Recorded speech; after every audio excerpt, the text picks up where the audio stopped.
السلام علیکم ورحمۃ اللہ وبرکاتہ۔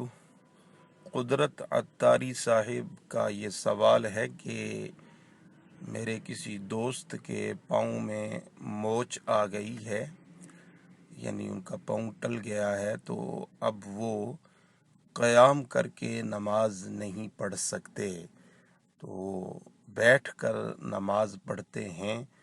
تو وہ پوچھ یہ رہے ہیں کہ کیا میری جو پچھلی قضا نمازیں ہیں وہ میں اب بیٹھ کر پڑھ سکتا ہوں؟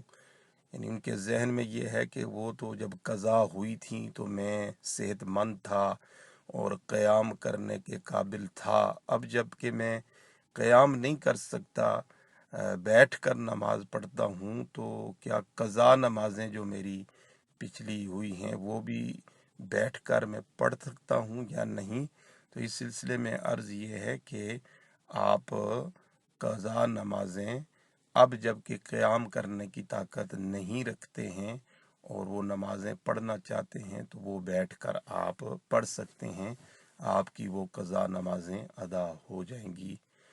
ھذا ما فہمت واللہ ورسولہ اعلم بالصواب۔